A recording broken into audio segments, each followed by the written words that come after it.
Concerns are rising around how secure America's government agencies are. That's after a new Senate report found the average cybersecurity score of federal agencies is only a C-. Questions of legality surround vaccine passports, while New York's Excelsior app is plagued by glitches. It also comes with a hefty price tag. This comes as Boston's mayor compares it with slavery. And a Republican senator introduced a bill that would require voter ID in any state that creates a vaccine passport system. He says that if states can ask people to prove their vaccine status, they should be able to ask people for ID when they vote. Tune into Deep Dive as we explore these topics and more. Hello and welcome. This is Deep Dive and I'm Tiffany Meier. Let's begin with questions of legality. A group of landlords and real estate companies are suing over the Biden administration's new eviction moratorium. It's more narrow than the one that expired July 31st because it leaves out areas where COVID-19 transmission is considered low.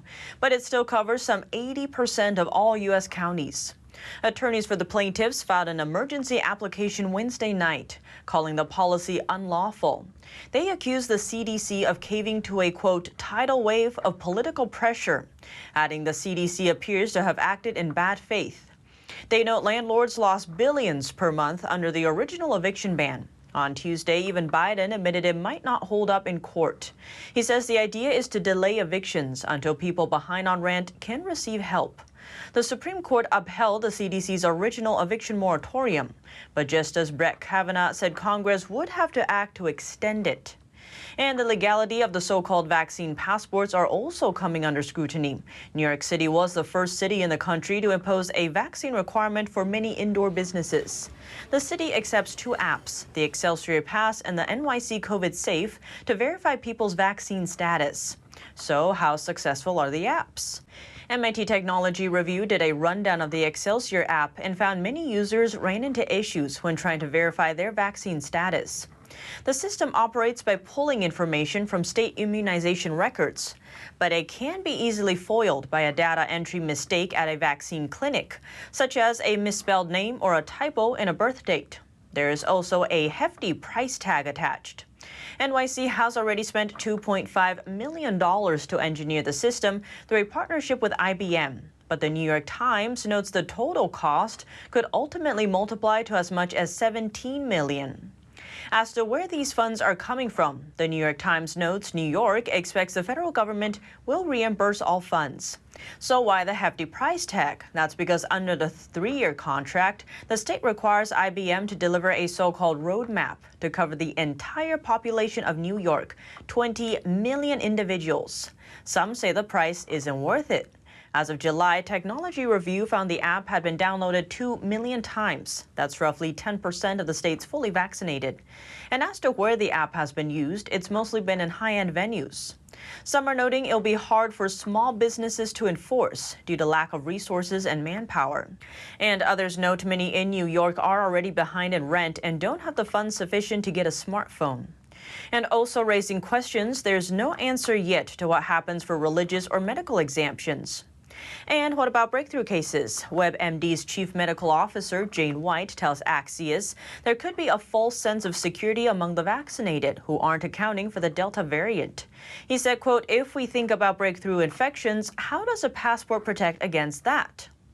And nurse and organizer with the Stop LAPD Spying Coalition, Jamie Garcia, tells Technology Review a vaccine pass doesn't resolve COVID, adding variants will come our way too. And another concern is privacy. Some are raising issue with the lack of transparency in the app and are concerned with the risk of surveillance. And the Washington Post reports there's also the issue of theft, saying it's easy to steal a QR code from someone else. Now, despite those concerns, many view the pass as a way to streamline the process. A 2021 study by the Institute for Technology and Global Health found that the majority, at over 66% of respondents in the U.S., were supportive of digital vaccine credentials. Most felt that it was most appropriate for businesses to require them, as opposed to schools or other venues. 1,000 people participated in that survey. But not everyone agrees. Boston's acting mayor, Kim Janey, is blasting New York Mayor Bill de Blasio's vaccine mandate. She's suggesting that she does not favor a vaccine passport like New York City. There's a long history in this country of people needing to show their papers, whether we're talking about this from the standpoint of, as a way during slavery, post-slavery. The Democrat mayor plans to focus on ensuring vaccine access instead, and she still wants more people to get vaccinated. But she says when it comes to what businesses may choose to do, we know that those types of things are difficult to enforce when it comes to the vaccine. But several Boston city councilors are criticizing Janey for her comparison. They want the mayor to build trust in the vaccine, and one of them is supportive of the idea of vaccine passports. And a Republican senator introduced a bill that would require voter ID in any state that creates a vaccine passport system. North Dakota Senator Kevin Cramer introduced a new bill in the Senate Tuesday. It would mandate voter ID laws in any state that has a vaccine passport system. Cramer says if states can ask residents for something as private as their vaccine status, they shouldn't have a problem asking for proof of who they are when they vote. No states have mandatory vaccine passports yet. New York City will soon have one of the strictest systems in the country. People there have to prove they've been vaccinated to get into gyms, restaurants, and theaters. Other businesses may be added soon. New York Mayor Bill de Blasio says the goal is to convince everyone to get vaccinated.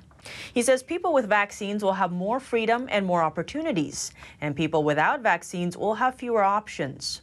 Republicans and civil liberties groups oppose passport systems. They say it leads to a segregated society. The White House says there won't be a federal vaccine passport, but President Biden says other cities should follow New York's lead. Cramer's bill isn't expected to get enough support from Democrats to pass. Now, speaking of bills, senators are working through hundreds of proposed amendments to the infrastructure bill on Capitol Hill. There's around 250 proposed so far. 7 amendments have received roll call votes. One amendment, offered by the uncommon pairing of Senators Warnock and Cruz, was adopted yesterday by voice vote. Miracles happen even here in the Senate, Mr. President. And he expects they'll make further progress soon. Now, that bipartisan amendment Schumer referred to was actually introduced by Senators Warnock and Cruz. It will extend Interstate 14 out to the west, designating 5 southern states, Texas to Georgia, as the future Interstate 14 corridor. The amendment does not have any cost associated with it. As to what's in the bill, some are noting that buried deep inside is a plan to test a new federal tax on every mile driven by individual Americans. Although the new tax is described as a pilot program, the infrastructure measure would also require the Treasury Department to establish a mechanism to collect motor vehicle per mile user fees from participants. And the deal also calls for over $550 billion in new spending.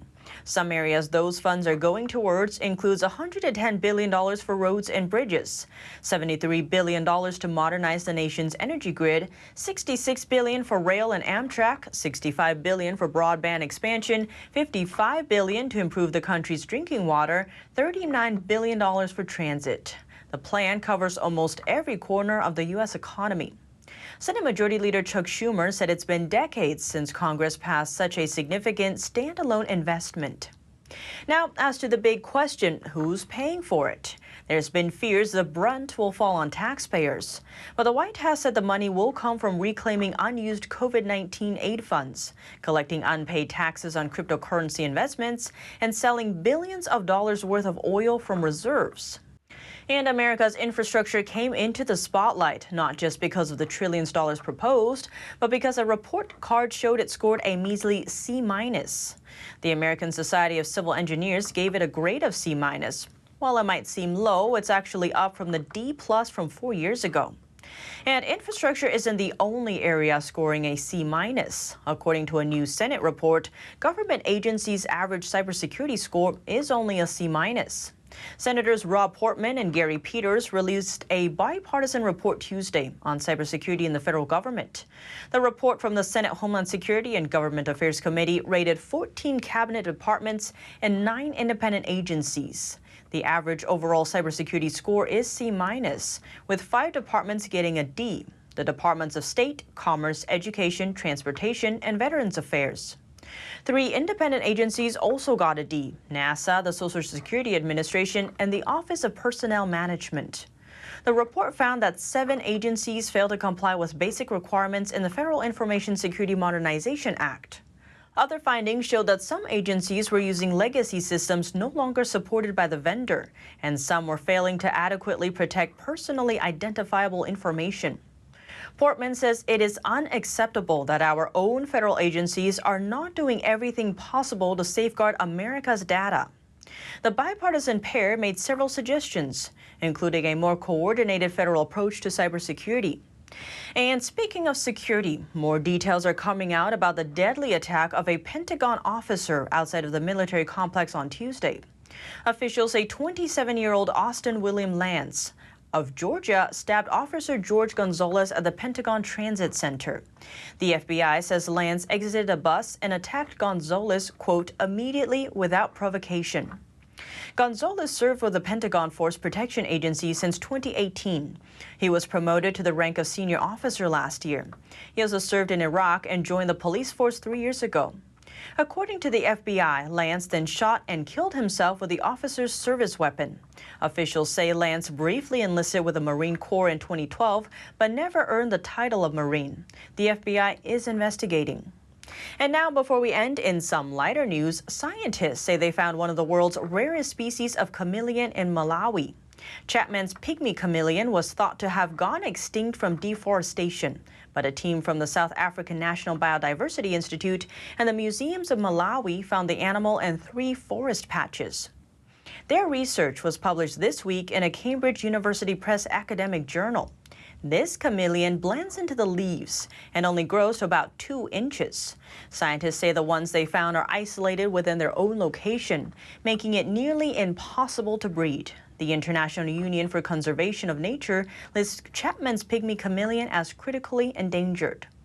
But what do you think? Let me know below. Thanks for tuning in to Deep Dive. I'm Tiffany Meier, and see you soon.